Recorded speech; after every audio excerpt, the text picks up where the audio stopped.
Hi, I'm Mary Newnham. I spent the last few years writing a novel, and then suddenly my dreams came true and I got a book deal. Wild. Now I'm weeks away from my debut getting launched into the world. Am I nervous? A little.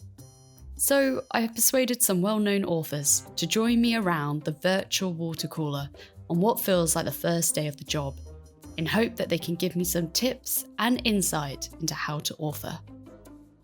This is a mini-series, but you can still subscribe.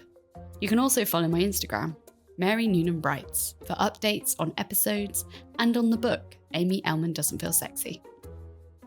Okay, let's go find an author.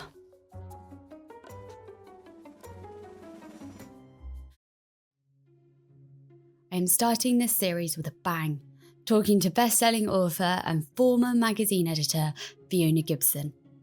Fiona has written over 20 women's fiction novels over the last 20 years. She is known for writing scarily relatable stories about the chaos of family life and making us laugh with her sharp observational humour.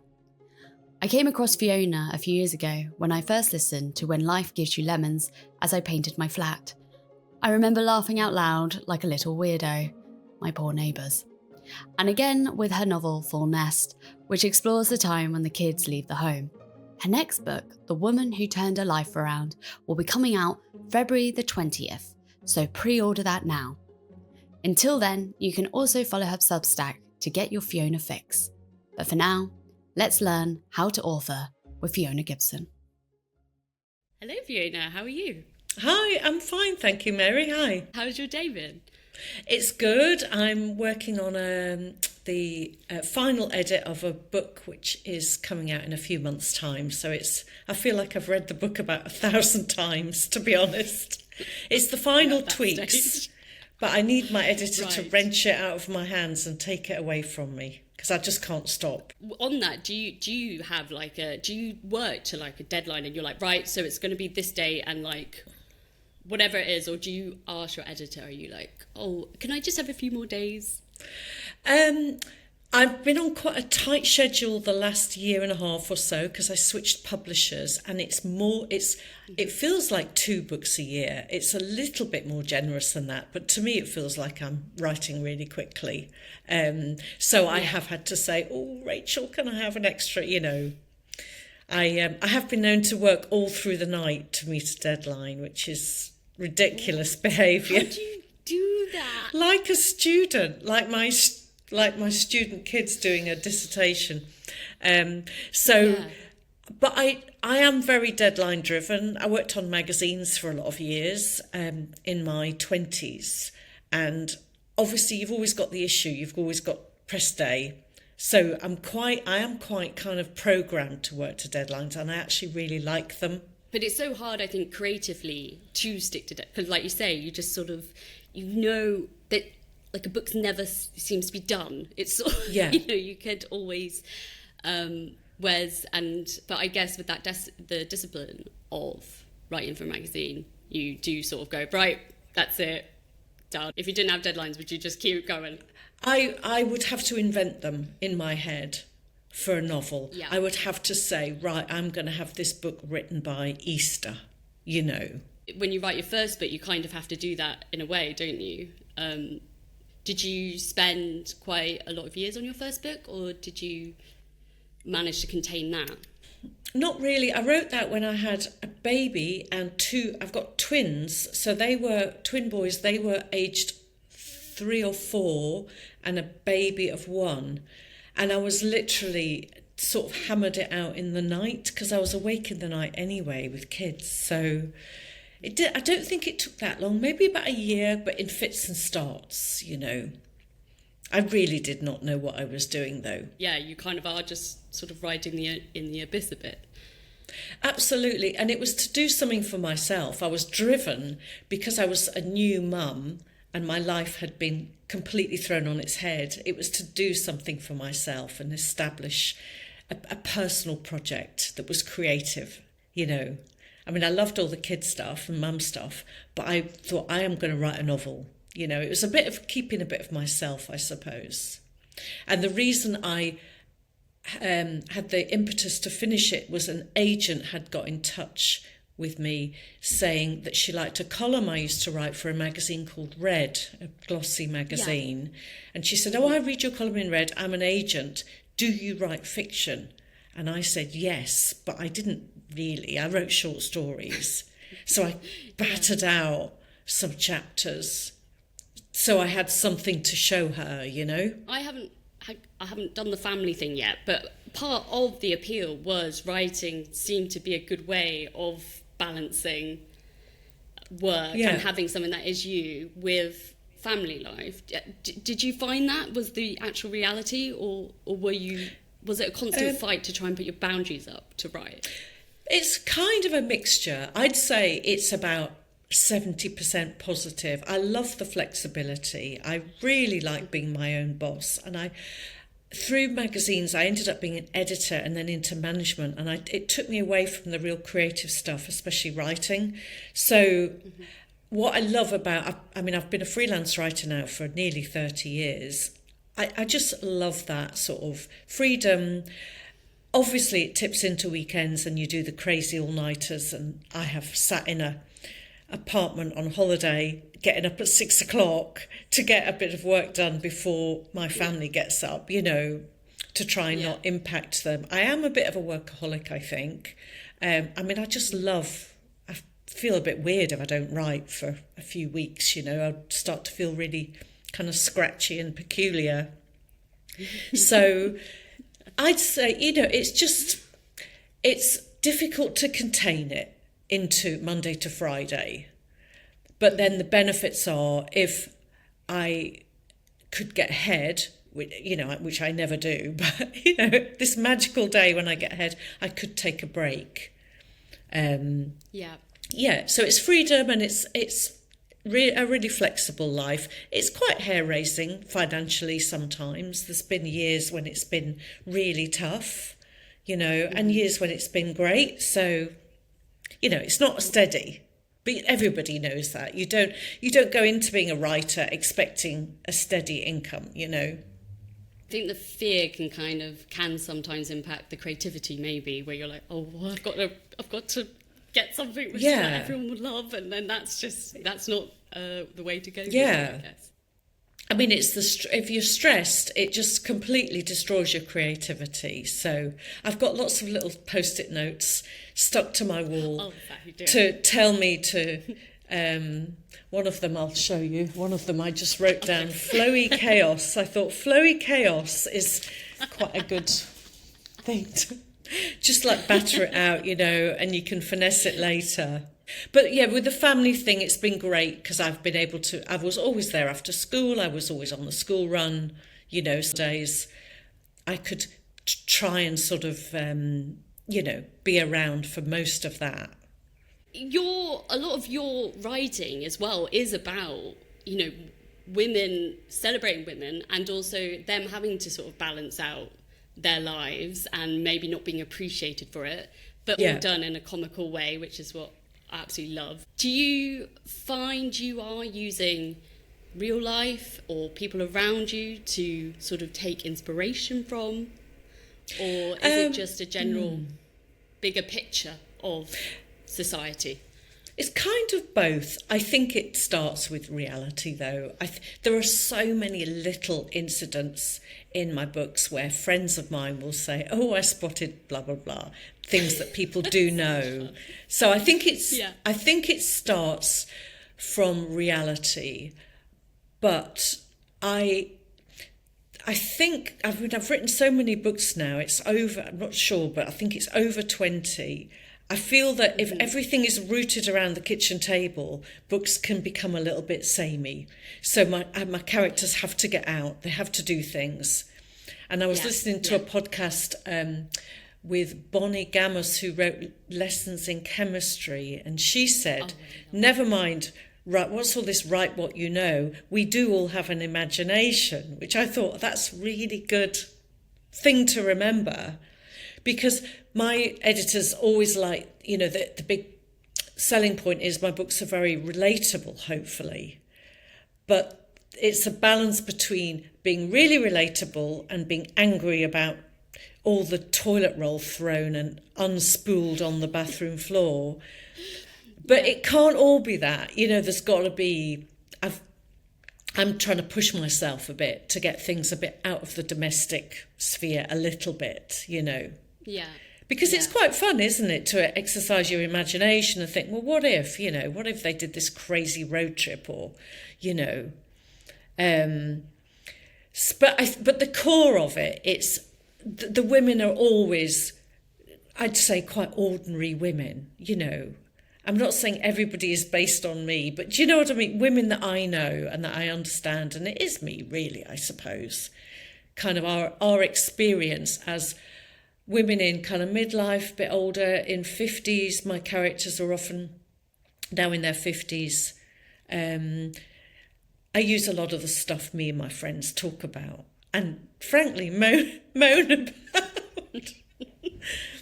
All the little things like, the partner not doing a domestic job very well, deliberately, that kind of thing. Like wrapping the Christmas presents deliberately badly. All that is, that's all stuff we've all talked about. And that's why, I think so many people, you've got so many readers who relate to your stories and, enjoy them, Oh, I hope so. I love my girl, my female friends. We've all been friends for like 40 years from magazine days. We kind of met at Just 17 or Jackie magazine. These magazines that are long gone now. But it's quite a sort of, it's quite a female world. And I really like that side of my life, Female conversations, the stuff that only women really understand, Without each other and without those little chats that we have, you just would be like, oh, is it him? Is it just my one? Yes. But and I think there's also just plenty of comedy there as well. Yeah. The little observations that you have are it's those things that you can laugh at and laugh with. So. And it's endless, isn't it? I mean, things happen nearly every day, don't they? You think, oh, that would be good. It's a way of processing annoying things and bad things. You think, oh, well, at least I can put that in a book. At least that'll be a funny scene, Do you find that in life? Like you're sort of, you have your life with, in reality, but in the back of your head, you've got this sort of like thing going on where you're like, I'm going to store that like a squirrel with nuts. Yeah. Sort of. But it also means that you've got one eye on writing about everything. So it's quite an odd way to go through the world, I think, Yeah. It's almost like the equivalent of somebody always thinking that would be great on Instagram. You're thinking always how you're going to use it or process the event or the scene or something or the incident. Yeah. Do you know what I mean? Yeah. Oh, 100%. Yeah. I mean, I can't stop doing that because that's just what I'm like. But I think it probably is a little bit like that. Oh, that'll be great. Tweaked a little bit, Everything's material, isn't it? It's Nora Ephron is one of my favourite writers, and she said everything is copy. So like you can write about literally anything, I like that. That's and it's true. Talking of Instagram, social media has come in, and there's a lot of pressure's a sort of a dark word for it, but authors are kind of now encouraged to promote themselves on social media. I see you have a Substack, and I love your Substack. It's really great. Do you think? What do you feel about that? Because that's changed probably in the last sort of 5 years, I would say. It's really changed. I remember the first marketing meetings I had with my then publisher 20 years ago, and it was kind of, where can I get a feature placed in a magazine? I think, I'll try and write something for Prima or Woman and Home or something.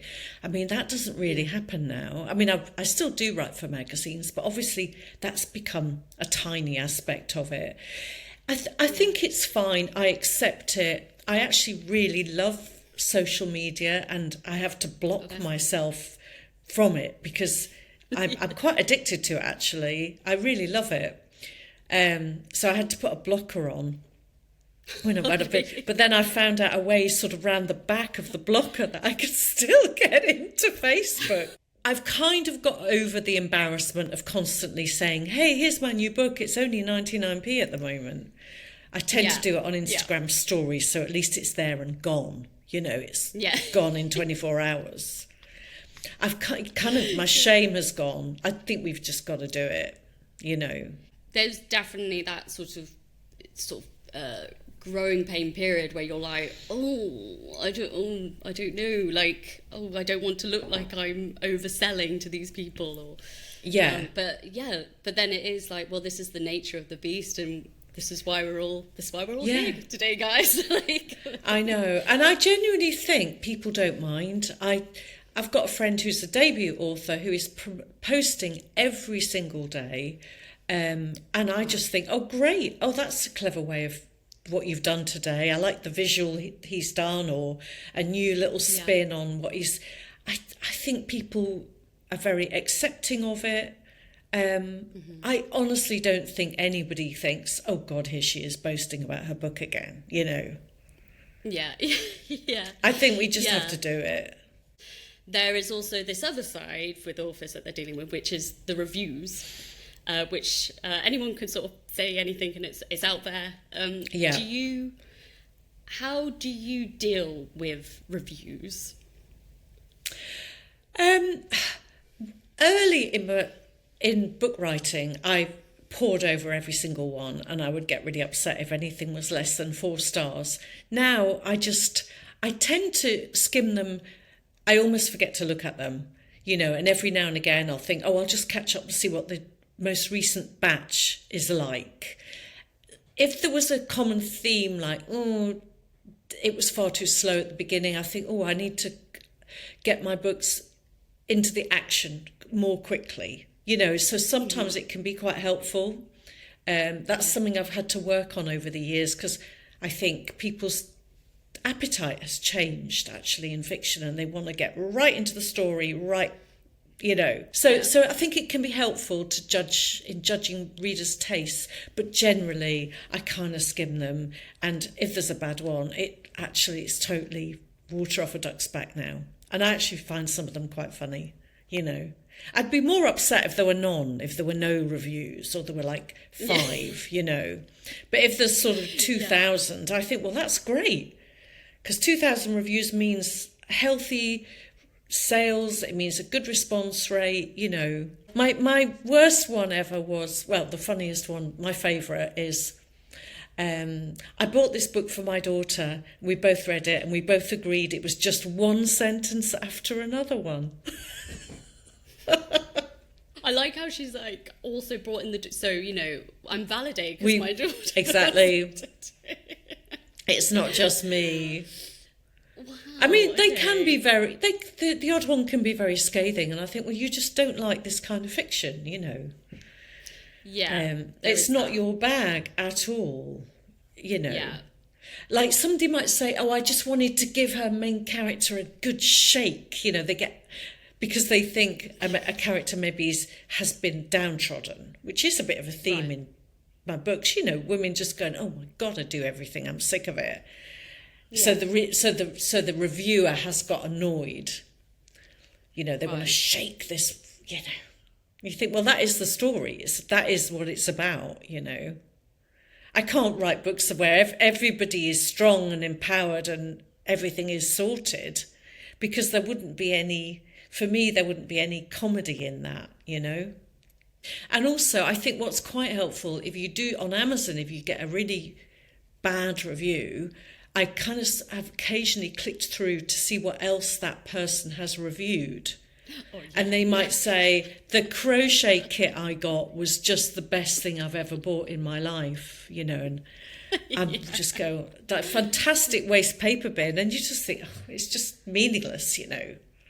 Really. Yeah, it's a good way of dealing with it, I guess. And something you've poured your heart and soul into for 9 months of your life, they're just going, you know, pile of junk. You just think, I'm not even going to take that seriously, you know. I think that's it, isn't it? It's all the time, and then it takes 2 seconds to write a review, and I Yeah, especially if the waste paper basket gets a really good review and your book is completely trashed. So we've obviously never met, but I've read your book, and you were very kindly read my debut and gave it a lovely endorsement, which I really enjoyed it. Oh, thank you so much. Do you that seems to be part of the job now? Is authors reading books, giving endorsements? Does this happen a lot? Quite a lot.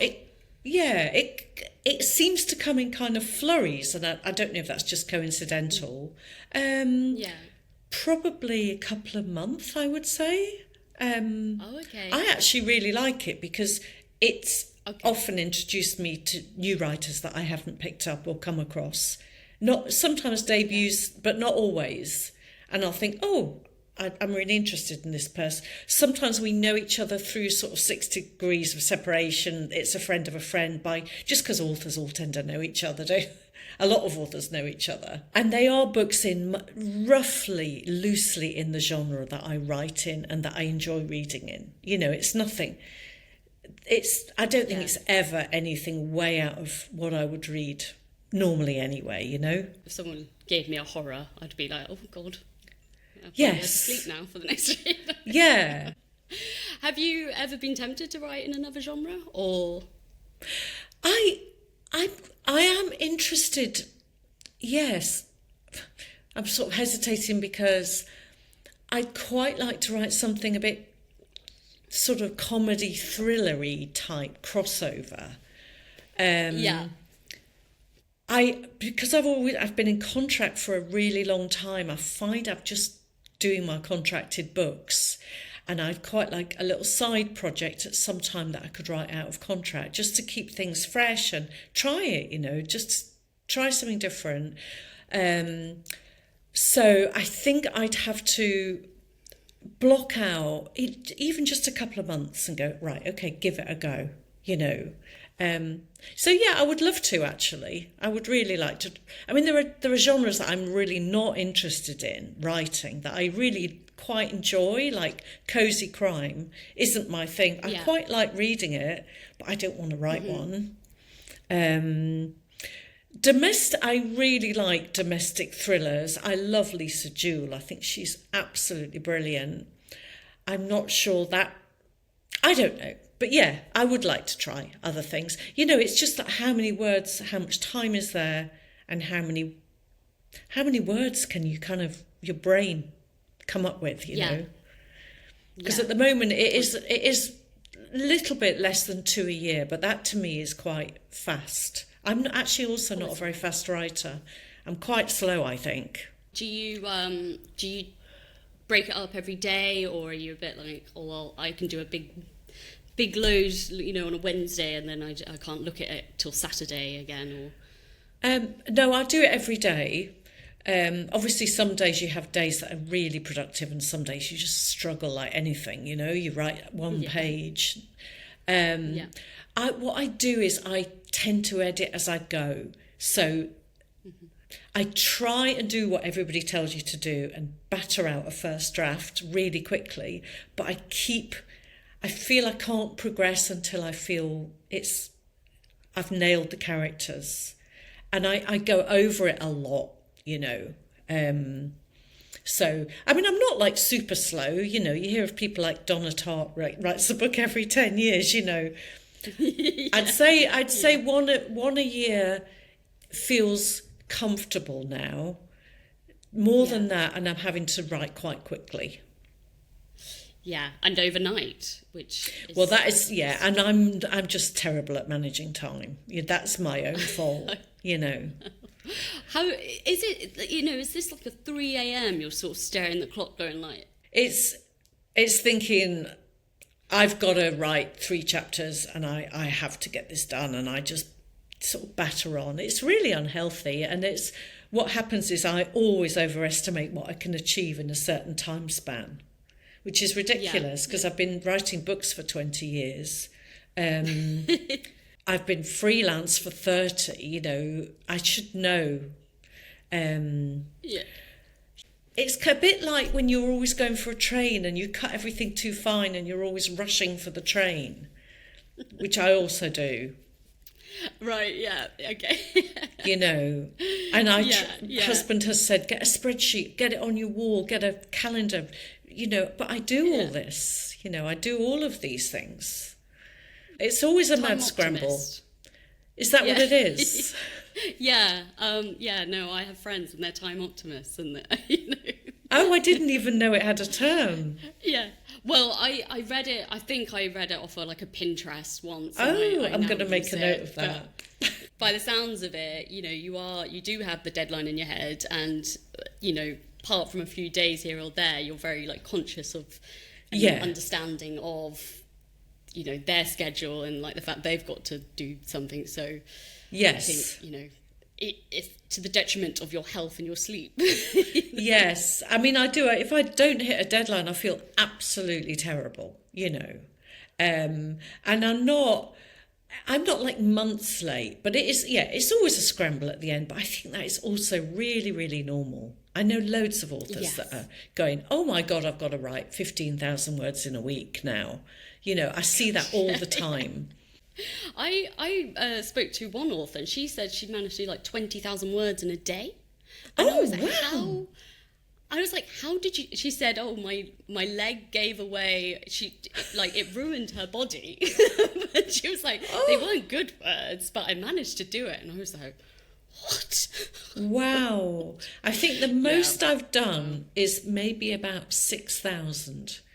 And I think I felt like really sick after. I thought I was going to throw up, you know.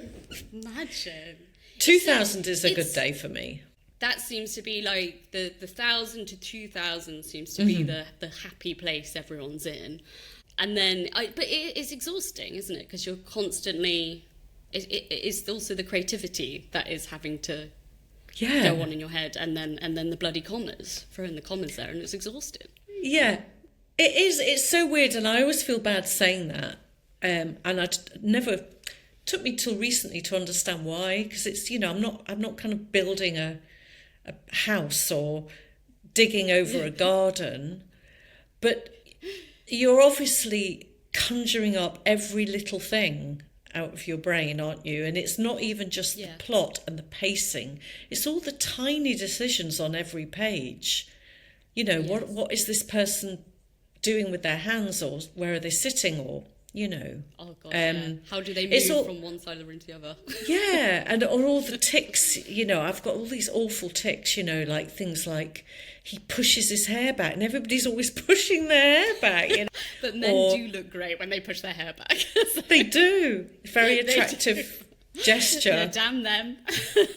I know. So, it is. I mean, after a writing day, I'd say about 6 hours is about max that I can comfortably do, you know. Yeah. If I'm having to do another stint to make a deadline, I will take a couple of hours out and go out for a walk or a run or do something different, and then come back and do another stint, you know.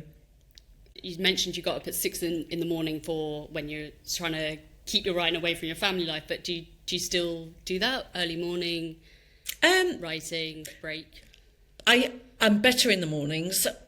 If I'm kind of being quite disciplined, I'll be up at my computer by about 8, but it tends to be more sort of 9ish when I've caffeined myself up sufficiently. You know, it's kind of a working day, really. I try and stick to. And actually, as I've got older, I've found late nights, it's really hard to write at night now. You know, I used to think, oh, I'm great at night. You know, I can write in the night, you know. I find it really hard. Yeah. Well, it's by the night time, you're kind of, there's been a lot of information that's gone through your head in those sort of 12 hours you've been up. And I think that's what's so lovely about the morning is you're so fresh. You're not having to think about what, you know, any politician has said that day or you know, a friend has, you know, said something weird. That's all in your head by the time you're sort of in your own world again. So I can imagine I think maybe that's why writers are normally morning lovers, I guess. Yes. But I mean, Roald Dahl, didn't he go to his shed every night with a bottle of wine? Oh, did he? I know he had a shed. I didn't know there was wine involved. I used to have a glass of wine in my late night writing stints, but now that also is not productive anymore. I used to tell myself it loosened me up, but it didn't, because I'd look at it in the morning and think, oh, it's terrible, you know? Yeah, at the time you're like, this is brilliant. I know. That fake confidence. Yeah. I talk a lot about facepalm moments, and I was interested to know if you had a facepalm moment in your career, so a moment that you sort of cringe at, or you sort of lie awake at night still going, oh God. Not really in terms of writing. I have had like awful author events, like when I've gone and done a signing at a large, well-known bookshop, and there's been literally nobody, you know, literally. I'm sat there at a table with a pile of books, and just horrific, you know. You just think, why am I here? And I'm kind of writing things in a notebook to try and appear busy, or on my phone, you know. And people's responses to you being a writer can be a bit weird sometimes, you know. Yeah. That can be a tricky kind of, I mean, that I've had somebody say, you know, they'll say, what do you do? And I'll say, I'm a writer. And, you know, there's definitely different responses, you know. I mean, generally people are like, oh, what kind of things do you write? And that's kind of nice. But you can get people saying, oh, should I have heard of you? I mean, you know, like quite almost prickly and defensive or something, you know, which is weird. So I've had that a few times over the years, and I've now my response to that is, well, it depends what kind of books you like reading. What kind of genre do you prefer? You know, what sort of... So I'll sort of switch it back to them, you know. Final question. Do you have a survival tip for a new author going into this world? The thing I still tell myself, because I still find writing a difficult process, is get the thing finished. Just get to the end. And then there's this kind of lovely dangling carrot of the next book, you know. So I'm kind of through the final throes of the last edit on a book at the moment, and what's keeping me boosted is, well, on Friday you could start something new, you know. Oh, that's quite so nice. It's like, get it done and then get on to the next one. And I also think that helps with rejection and with self-doubt. You know, it's like, it is, yes, you've put your heart and soul into your book, but hopefully it's going to be one of many books that you write. So just get it done. Get on to the next one. You know, see it as a step in a sort of process, I think. Yeah, that's a good one. I like that. It's sort of, sort of always the light at the end of the tunnel, at the end of the tunnel, at the end of the tunnel. I think so, and I think we can get very angsty. And another post-it note that I have, which sounds weird, but I write down, it's only a silly book, which doesn't mean I don't rate it as really important to me or readers or my publisher, but it's to kind of just like shrink it down to size and think, you know, it's not life or death here. You know, you can loosen up a bit and have some fun with the writing. You know, you're not kind of, you know, saving the world, you know? Yeah. It's a good way of putting it all kind in of perspective. I think it's that, keep it in perspective, and And then you do your best writing because you're relaxed, hopefully. That's the theory. Yeah, that is the theory. Thank you so much. I will take that survival tip on board as I go into the... Oh, well, I hope it works. I'm still working on it, I have to say. It does seem like, though, it seems... you know, there's a lot of questions about author routines, but every author seems to still be... It's sort of an ongoing progress of working it out as you go along. And there is no right or wrong answer to this whole weird world it is, you know. Absolutely. Every book, I think I'm going to crack the perfect method every single time. And I never do. Yeah. I still haven't cracked it. Well, that's good to know. Then it takes a lot of pressure off everyone, I think. Yeah. There's no, don't strive for perfection on these things. Definitely. But thank you so much for talking to me today. It's been Oh, you're absolutely, welcome, Mary. It's lovely. been really fun to talk to you.